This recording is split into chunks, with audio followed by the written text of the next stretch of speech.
इस वीडियो में हमने आईवी फ्लूइड्स यानी पशुओं के बीमारी में नस में यानी वेंस में चढ़ाने वाले बोतल की जानकारी दी है। मित्रों, हमारे पशु जब बीमार पड़ते हैं तो हम डॉक्टर को तो बुलाते हैं और डॉक्टर भी अपने पशु को योग्य इंजेक्शन तो लगाते ही हैं।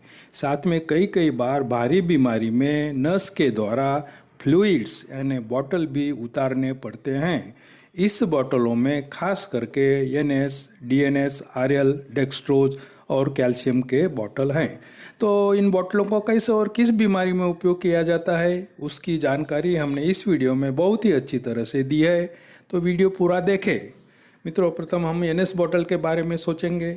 एनएस बोतल का मतलब है नॉर्मल सलाइन बोतल, और उसमें क्या कंटेंट होता है तो सोडियम क्लोराइड 0.9% होता है, यानी 1 लीटर डिस्टिल वाटर में 9 ग्राम नमक होता है, सोडियम क्लोराइड होता है। तो इसका उपयोग कब किया जाता है? जनरली यह बोतल मनुष्य में डिहाइड्रेशन में उपयोग किया जाता है।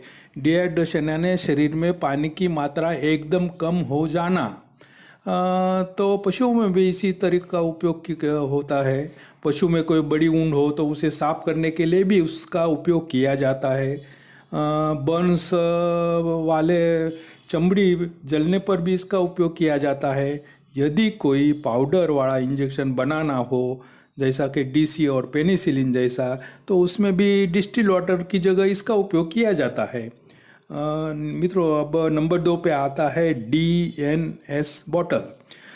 डीएनएस बोतल में नॉर्मल सोडियम क्लोराइड तो 0.9% होता है, साथ में 5% डेक्सट्रोज भी होता है। तो यह ब्लड ग्लूकोज लेवल मेंटेन करने का काम करता है, खास ब्लड ग्लूकोज लेवल मेंटेन करता है। अगर डायरिया हो गया हो तो डिहाइड्रेशन होता है, तो इस बोतल से ब्लड ग्लूकोज लेवल नॉर्मल होकर मनुष्य हो या पशु एकदम नॉर्मल हो जाता है। सामान्य उल्टी, दस्त और चक्कर आने पर भी इसका उपयोग किया जाता है। इसका डोज सामान्यतः मनुष्यों में 450 ml का एक बोतल होता है, और बड़े पशुओं में जैसे काउज और बफेलो में 4 गुना ज़्यादा यानी 450 ml का 4 बोतल चढ़ानी पड़ती है। मित्रों, अब तीसरी नंबर पर हम आते हैं आरएल यानी रिंगर्स लैक्टेट सोल्यूशन। तो इस बोतल में क्या क्या होता है? Sodium chloride, sodium lactate, potassium chloride और कैल्शियम क्लोराइड। ये तत्व 4 तत्व होते हैं जो डिस्टिल वाटर में मिलाकर बनाया जाता है। यह खास तो पशुओं में कुपोषण में काम आता है। लंबे समय तक रहने वाले डायरिया हो यानी क्रॉनिक डायरिया में खास इसका उपयोग किया जाता है, क्योंकि पशु बहुत ही वीक हो यानी अशक्त हो जाता है डायरिया में, और खड़ा भी नहीं हो सकता। कोई बड़ी सर्जरी करनी हो तो जिसमें ब्लीडिंग ज़्यादा होता है तो भी इसमें सर्जरी में इसका उपयोग किया जाता है। मनुष्य में भी इसी तरह डिहाइड्रेशन और बर्न में उसका उपयोग किया जाता है। सिर्फ डोज मनुष्य में 500 ml की एक बोतल होता है, तो पशु में 4 बोतल चढ़ानी पड़ती है। तो मित्रों, चौथे नंबर पर हम बात करेंगे D5, D10 और D25 की। D5 और D10 में खास डेक्सट्रोज यानी ग्लूकोज होता है। D5 में 5 ग्राम और D10 में 10 ग्राम ग्लूकोज का प्रमाण होता है। मनुष्य में D5 और D10 खास यूज करते हैं, क्योंकि इसमें अगर लंबी बीमारी चल रही हो और ब्लीडिंग ज़्यादा हो तो वीकनेस बहुत ज़्यादा आता है। पशुओं में खास तो D20 और D25 यूज करते हैं, जिसमें 25 ग्राम तक ग्लूकोज रहता है। पशुओं में ग्लूकोज की कमी हो गई हो, जैसे कि कीटोसिस में, इसका खास उपयोग किया जाता है। पशुओं में अन्य रोग जैसे कि ट्रिपैनोसोमियासिस, बेबेसियोसिस, HS, BQ में भी 25% ग्लूकोज की ज़रूरत पड़ती है। ज़रूरियात मुजब हम 1 दिन, 2 दिन या 4 दिन तक एक बोतल इस बोतल को चढ़ा सकते हैं।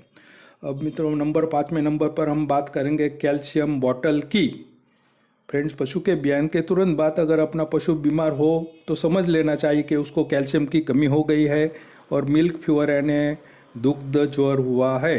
तो सब कुछ चेक करके पशु का टेम्परेचर सब नॉर्मल हो जाता है, सामान्य से नीचे आ जाता है, 98 डिग्री फ़ारेनहाइट होता है, और पशु खड़ा भी नहीं हो सकता, तो पशु का पूरा दूध निकाल लेने से ऐसा होता है। तो हमें कैल्शियम की एक बोतल चढ़ानी पड़ती है। अलग अलग कंपनी के अलग अलग बॉटल आते हैं जिसमें कैल्शियम, फास्फोरस और मैग्नीशियम के तत्व होते हैं।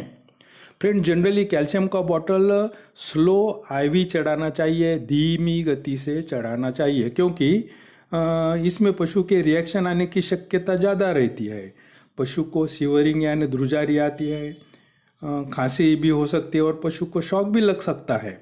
इसलिए कैल्शियम की बोतल चढ़ाते वक्त उसके स्पीड पर खास ध्यान रखें। इतनी जानकारी के बाद और एक जानकारी मैं आपको देता चाहता हूँ कि यह सब बॉटल आईवी यानी नस में ही चढ़ानी चाहिए, सीरा में ही चढ़ानी चाहिए यानी वेंस में चढ़ानी चाहिए। भूल कर भी आर्टरीज में न चढ़ाए यानी भूल कर भी धमनी में ना चढ़ाए। मनुष्य में हाथ की नस में चढ़ाई जाती है, छोटे प्राणी यानी कुत्ते और पैर के नस में चढ़ाई जाती है, और बड़े पशु जैसे कि गाय भैंस के ईयर वेंस यानी कान की नस और गले की नस यानी जुगुलार वेंस में चढ़ाई जाती है। तो फ्रेंड्स, इतनी जानकारी में यह वीडियो यही करता हूँ, और अगर आपको यह वीडियो पसंद आए तो लाइक करें, शेयर करें और सब्सक्राइब भी करें, और बाजू वाला बेल आइकॉन का बटन भी दबाएं। Thank you very much.